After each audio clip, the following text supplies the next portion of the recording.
It is good to have him back.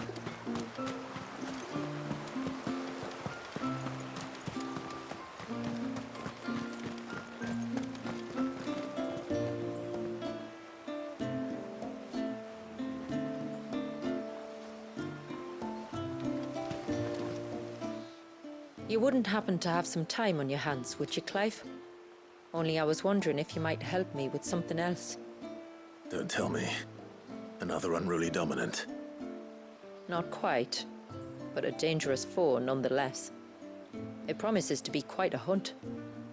Care to join me?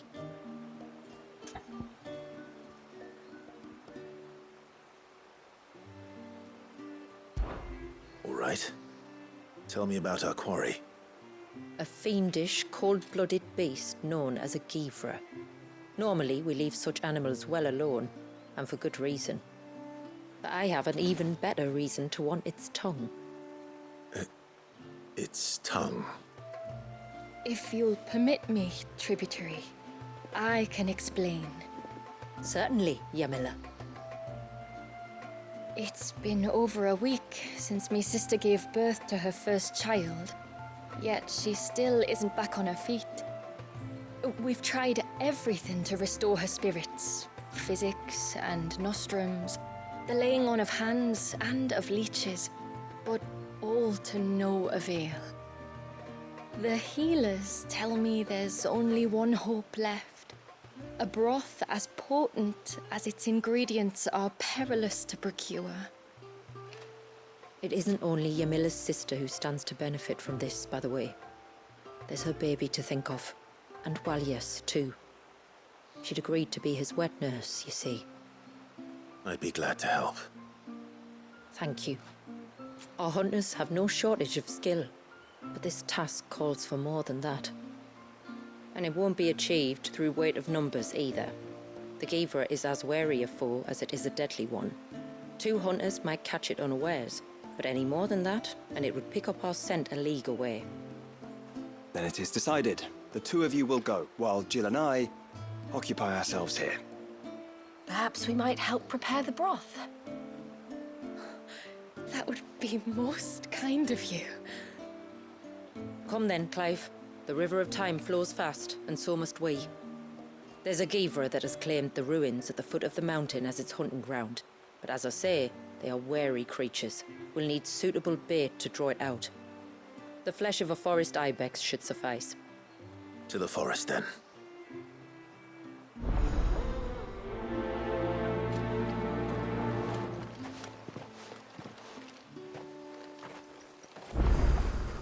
There's nothing a Givra loves more than a fat haunch of ibex. There speaks the voice of experience. Do you hunt often? Since I was a girl, my father would take me. Then after he returned to the sea, Yamila's father. Our families have always been close. Even if her sister wasn't Walyas's wet nurse, I couldn't stand by and watch her suffer.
My lord, might I have a moment of your time? I would beg of you a service. Certainly. What is it? It's a long story. But before we get to that, would I be right in thinking Lady Shula told you about the witch from the north? Yes. She said that your ancestors found her here, and that it was she who taught them the spell to stop time. She was like Wallius, you know. A dominant. The Warden of Ice.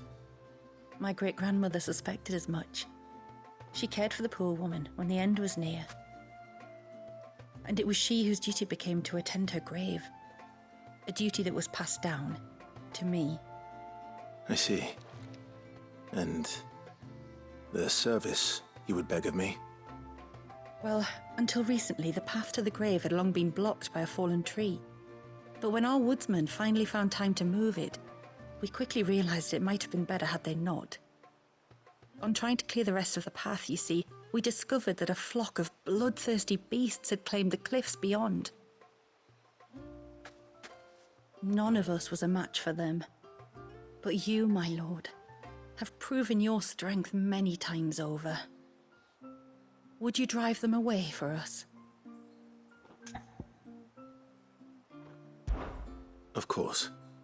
I'll see the path is made safe. Thank you, my lord. The grave is in a place called Witchdrop. To reach it, one must turn left at the Winged Wains, then follow the path around to the right, deep into the forest. Why so far from Haven? It was where she lived. When our ancestors first came to Mysidia, they found her there, in an old abandoned village, and it was her heartfelt wish to return there in death. So when she passed away, my great-grandmother had a stone erected for her on the cliffs overlooking the place she once called home. How thoughtful. Well then, no time like the present. Left at the ships, then round to the right, you said. Just so. Thank you once again, my lord. I will join you at the grave anon.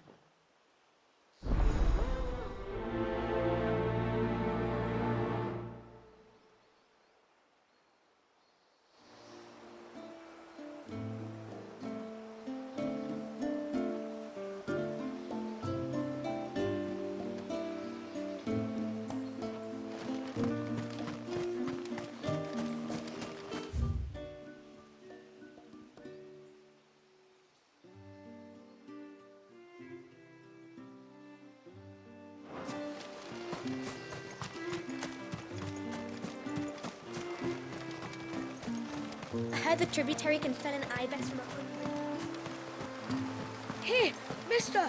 Over here! Please, mister, you've got to help us. The village is in danger, and if someone doesn't do something... you should have seen it! Stop. Take a deep breath and tell me everything. Starting with your name. Sorry, my name's Eirik. When you went up to the Erevar was with Miss Shula, I followed you. You could have been killed. Lady Shula told us you lot were great warriors, so I thought I'd be alright if I stayed close like. But then I lost track of you in the woods, and that's when I saw it. Saw what? A great big, dripping, drooling monster.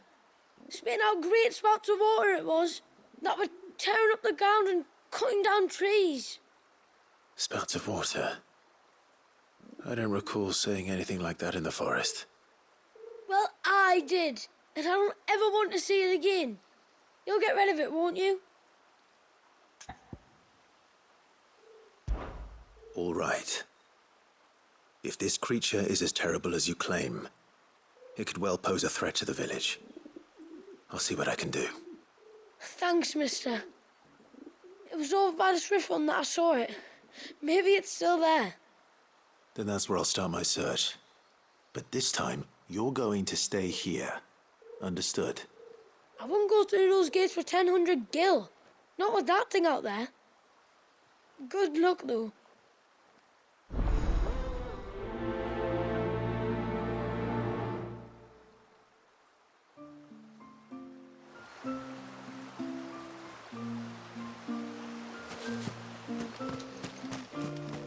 My friend, I have news. I think I might have found a way to break Talor's curse. Go on. Well, after listening to the village elders and scouring every likely-looking tome in the library, I learned that not all Tombries are the same little green menaces we know and loathe. Apparently, A chosen few live to incredible ages and grow to many times the size of their counterparts. The folk tales hold that it's the very eldest of these, the Tombury kings, who weave the curses, and that their magics bind their victims to them, that they might continue to feed on their pain. So if we slay the one that cast the curse, the feeding will cease. But that was my thinking, yes. Though I doubt it'll be easy. These kings are not just bigger, they're stronger too. And if the tales are true, their followers will defend them to the death. It is a perilous proposition, in short, but it may also be Talor's only hope. What say you?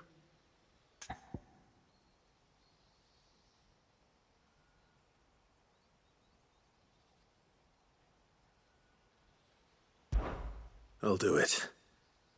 Even if killing this king doesn't break the curse, Mysidia will be a safer place for its removal. Thank you. So then, where will I find it? That, alas, I do not know. It must have woven the curse at the altar in Father's Fell, but as to where it is now... Fanet! You were the one asking about Tonbury's, right? Because there's a whole bloody army of them out on the cloak. What? But why would they stray so far? And why now? There's only one way to find out. I'll head up the mountain and see what's going on. Right. Thank you. And please, be careful.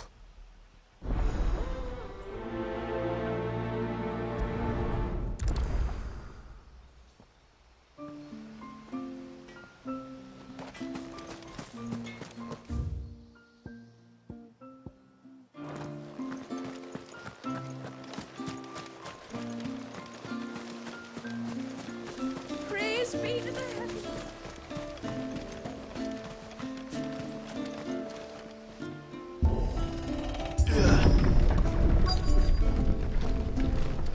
Found her. They're almost at the gate. But they won't be coming any closer. To me, Flames!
That should buy Haven some time at least. Clive, are you all right? Fine. We've taken care of the immediate threat. Thank the tides. I was worried I was going to lose you both. Talor, he took a sudden turn for the worse just after you left. What? Is he? No, he's hanging on. I fear the Tombury king may have begun the cursing ritual again. In earnest this time. And I can't imagine their being here as a coincidence. I think it might be happening on this very mountain. If it is, it won't be for long. Get back to Talor. I'm going up. My thanks. I shall pray for both of you.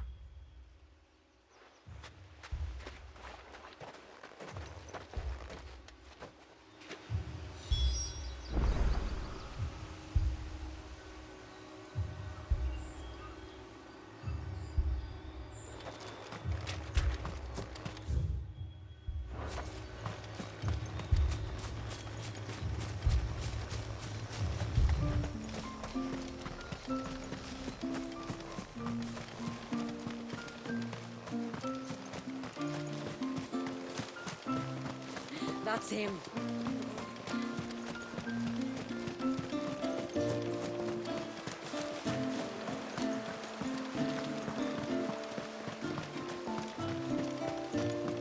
Where was the king you saw flickering again?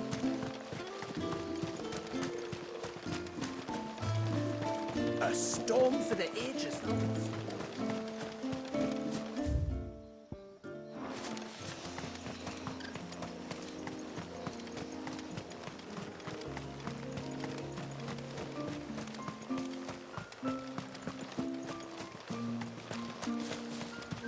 I heard the tributary can fell an ibex from 100 paces.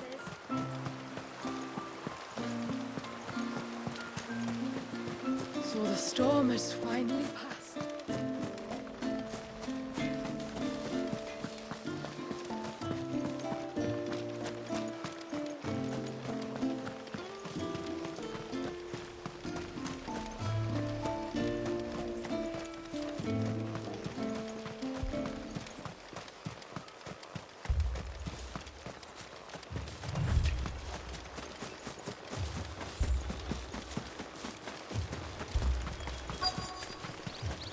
More of them.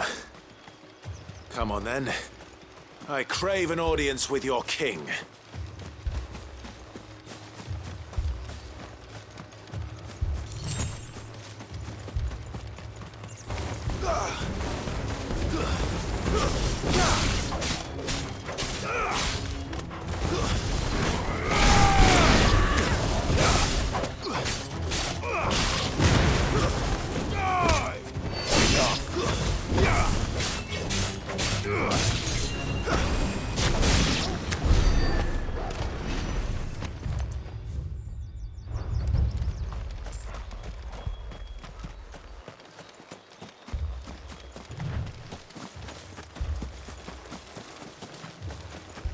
Another group. They don't look very regal.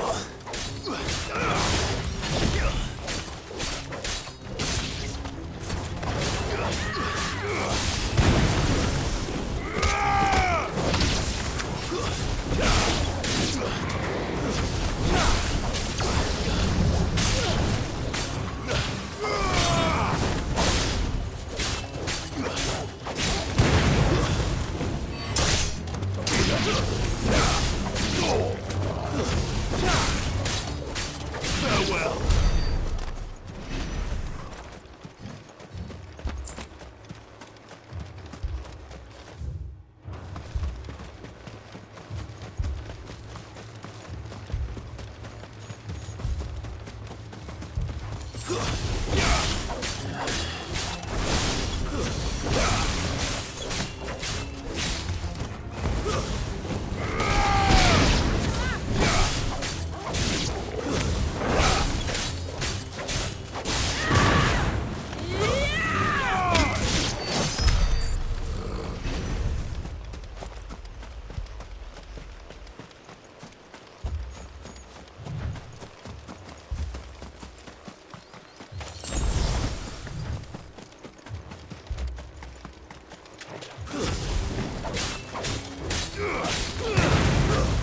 Stay down!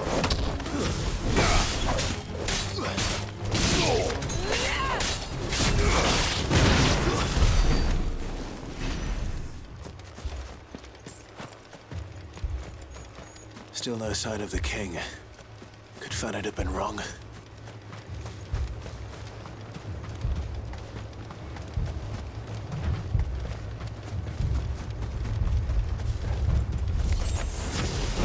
There's dozens of them. The king must be close. But we'll have to take care of his followers first.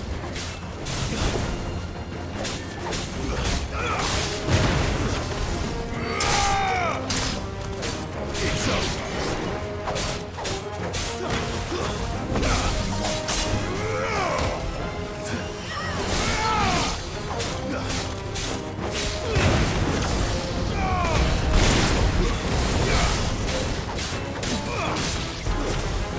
Stay down!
Looks like that's the last of them. Out here, anyway. But beastmen do like dark places.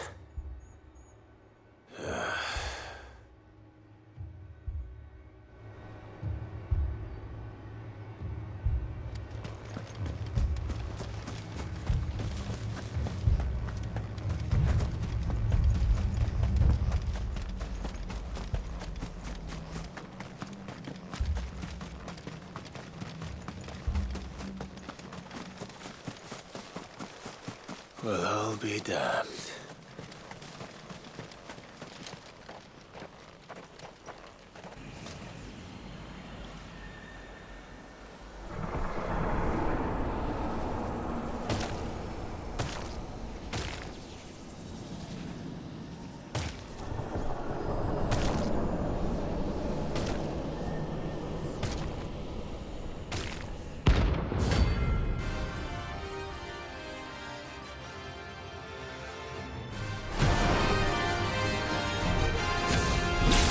Has a crown.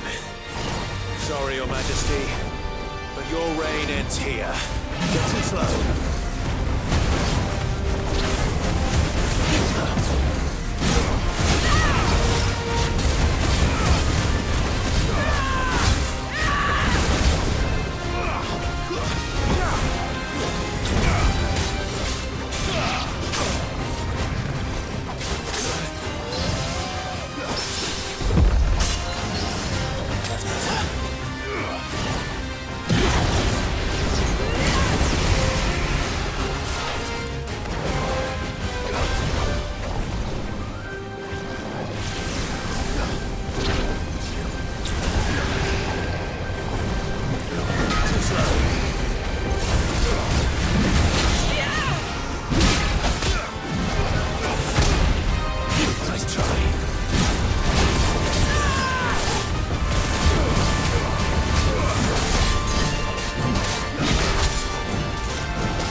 Is that the hunter?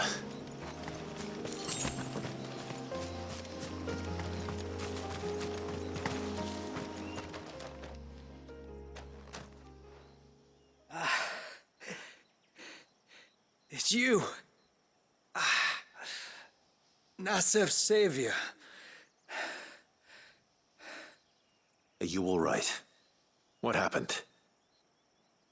I was tracking an ibex when a great spout of water struck me square in the back. Sent me flying all the way across the clearing. Did you see what made it? No. All I heard was a noise. An ear-splitting din.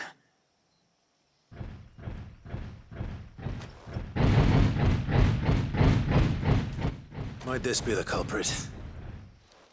Leave him to us.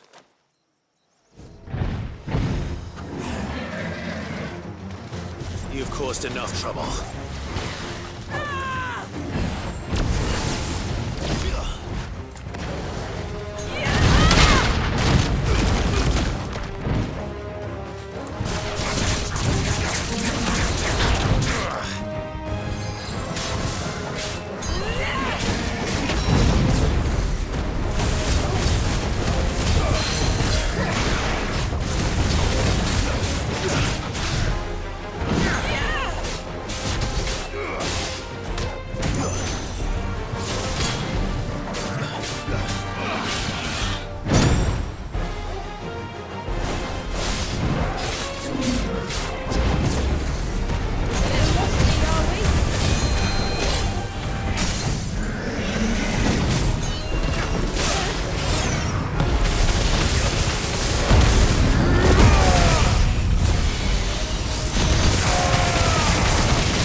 Well, that wasn't too bad. Hardly a threat to the village, but you can't blame the boy for being scared.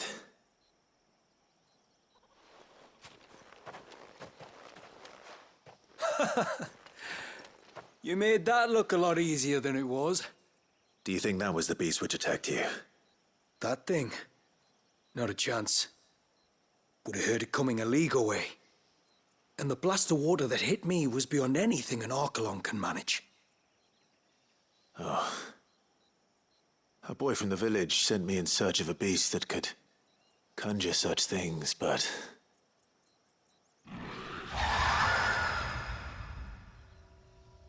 That's it. That's the noise I heard. Sounded like it came from the ruins. I'll go. You head back to Haven and see a healer.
What do we have here?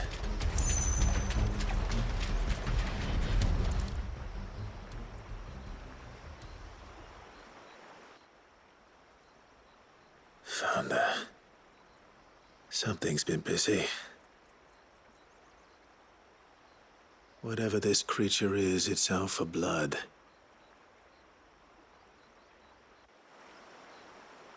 But it's not having ours. Stay close, Torgal. Where are you?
Fragment of Wallius's rage. I should have known. Time to put you to bed too.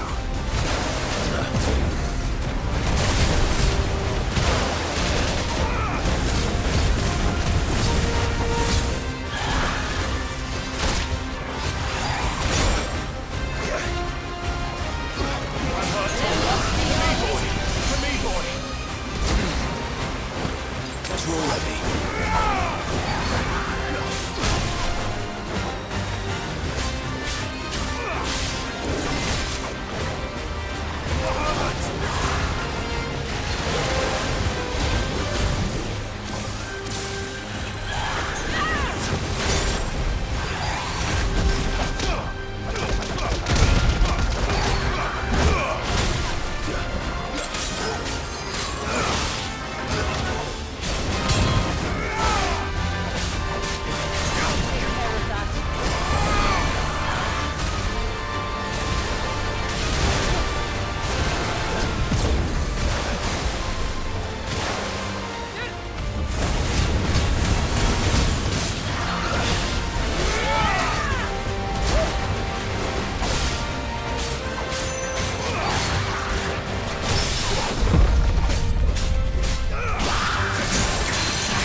Fingers crossed that's the last of them. Either way, I should let Eirik know the danger is past. For now, at least.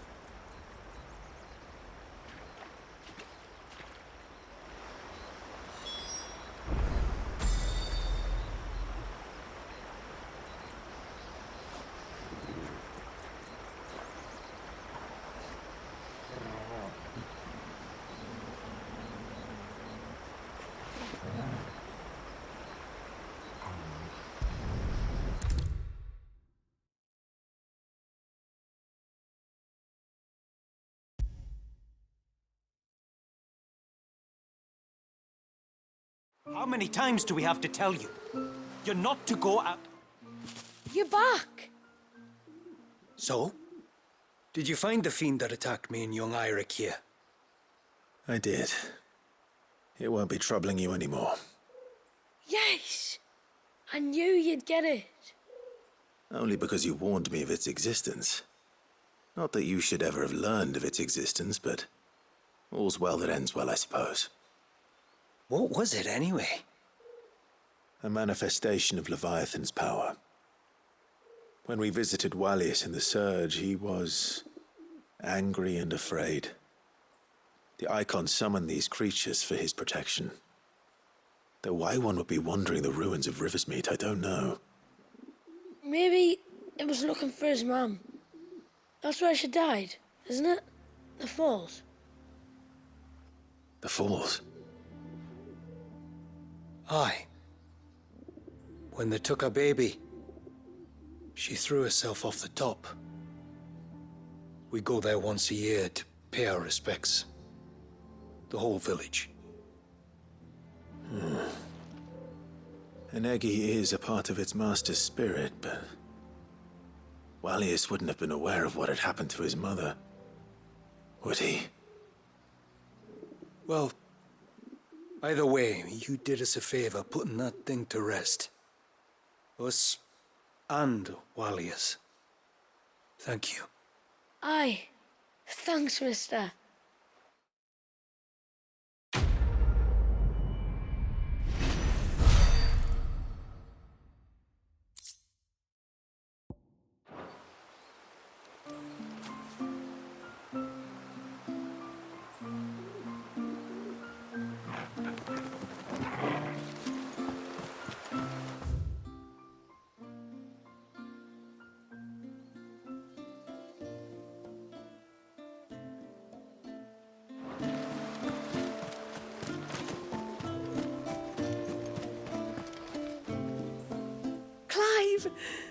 Is it done then? It is. I was going to ask if there had been any change in Talor's condition, but judging by that smile on your face, I think I already know the answer. You do? Talor! He's back!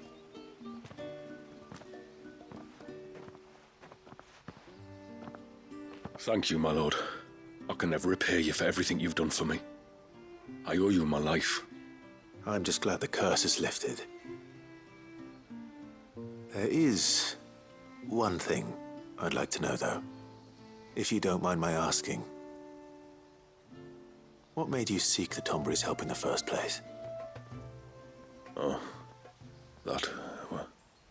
well, you deserve to know. It was years ago now, back in my trading days. The Sons of Greek arrested me in Oriflamme, chained me up in a lightless cell with a great sword hung over my head, ready to fall if I didn't confess. Though they never said to what. I didn't, of course. So eventually they just let me go. And I never told a soul. Tried to forget it ever happened. But then you came along and the sight of your sword brought it all flooding back. I couldn't sleep, couldn't eat, couldn't hardly breathe, and I thought that if I gave my old chain to the Tomburys, maybe they could take all that pain away. All that anger. But it only made it worse. Oriflamme has fallen. And the men who tortured you likely fell with it. If only I'd known, I might have spared everyone a lot of trouble. I'd convinced myself that you were like them. that all outsiders were the same, but you're not. Far from it. Thank you, son. Thank you.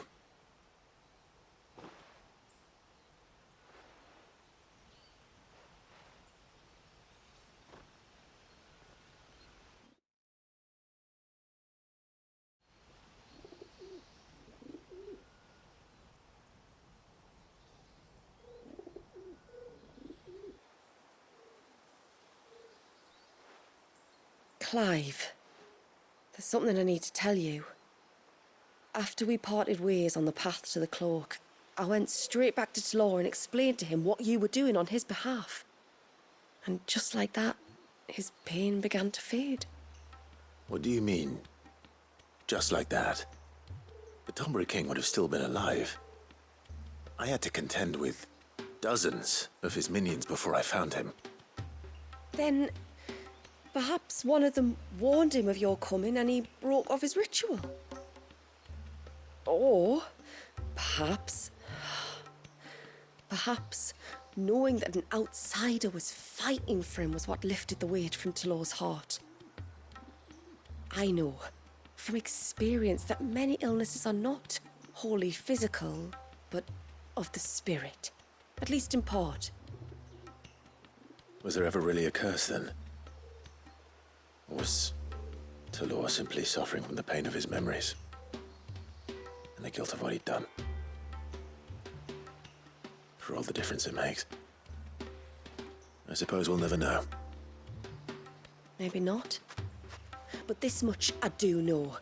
It was your strength and your selflessness that healed his heart in the end. I'll be sure to tell my healer friend when I get home.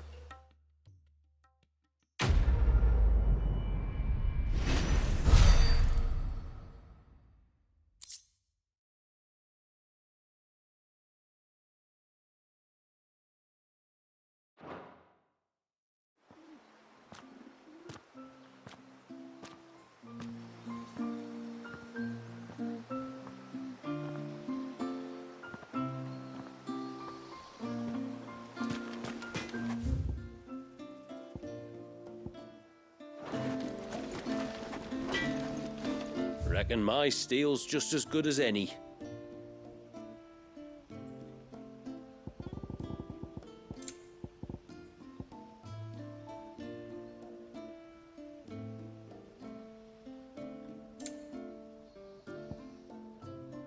Till next time, then.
This should be the path to Witchdrop.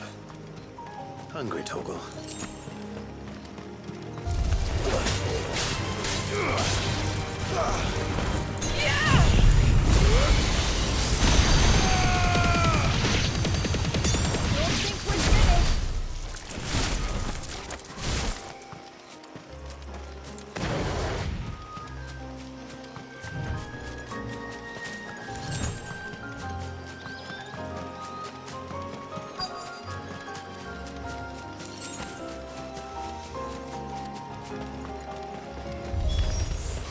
Here's our welcoming party.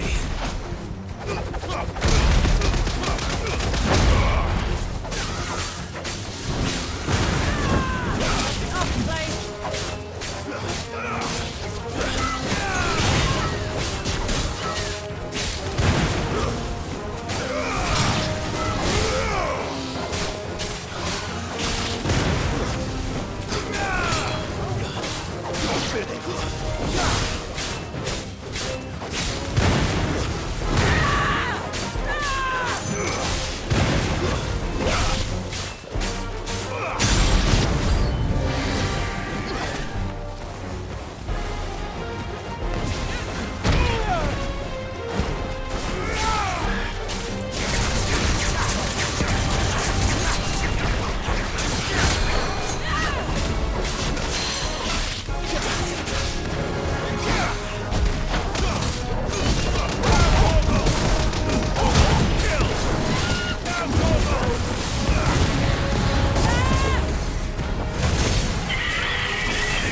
Looks like that's the last of them.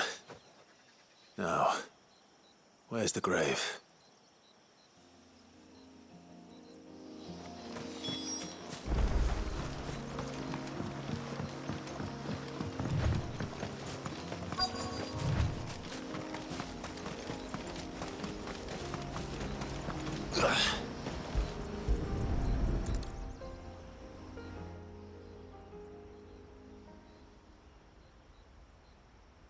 This must be it.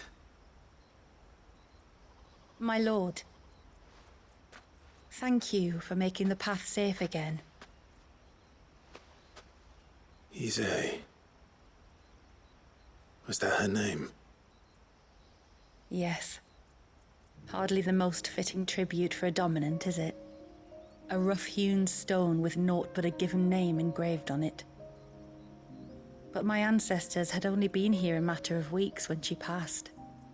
Every day was a struggle to survive. They had neither the time nor the energy to devote to a more elaborate memorial.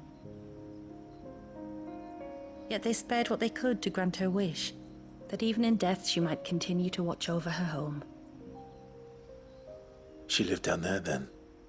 In the ruins? That's right. They were once the living quarters for those who served up in the temple. When the Northern Thanes sent her here to weave her spell, this was where she and her retinue stayed. There were priests, handmaidens, and a knight sworn to shield her from harm. Of course, they were all gone by the time my ancestors arrived, fled or dead in the Western Wars. All except Ise, who remained till the end. Alone. Indeed. At least, that is the story as it's been handed down in Haven. But there is an epilogue to the tale. One known only to Lady Shula and myself. Some years after Ise's passing, you see, my grandmother came here to tend the grave, and found a stranger kneeling before it. A knight, dressed head to toe in plate.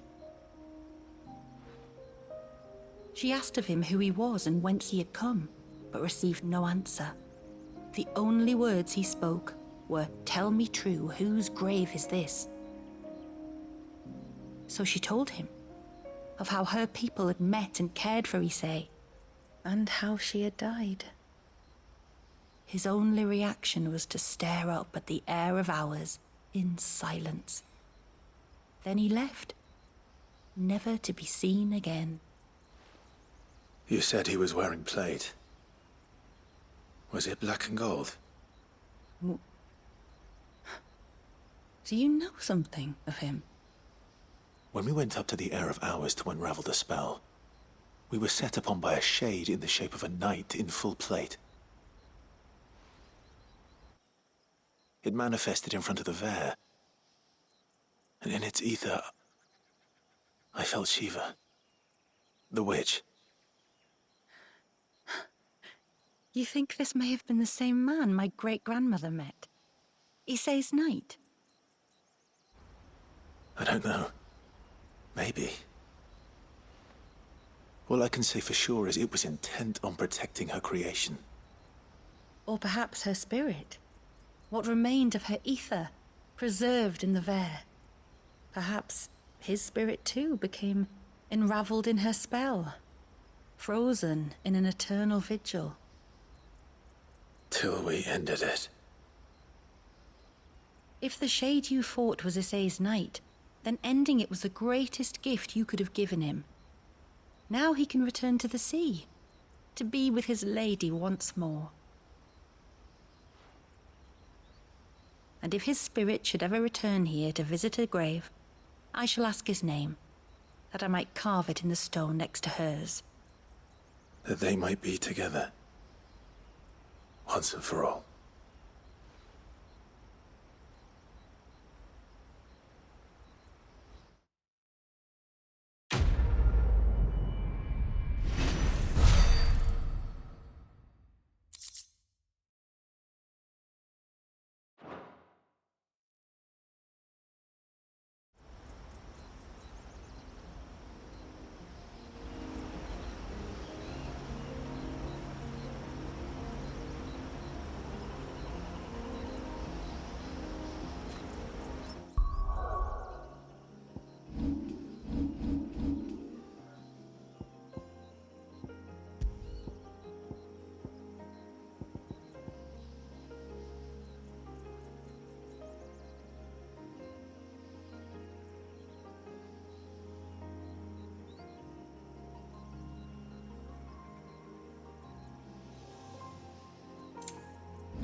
Careful.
These will do nicely.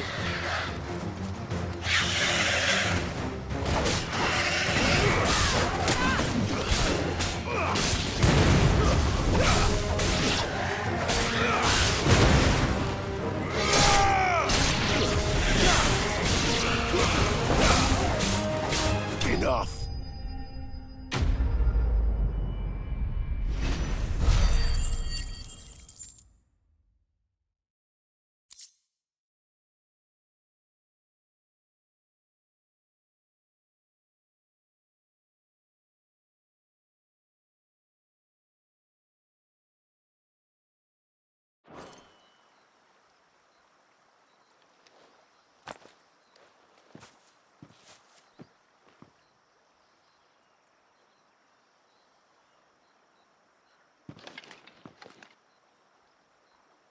Return to the sea, and to the clouds rise again.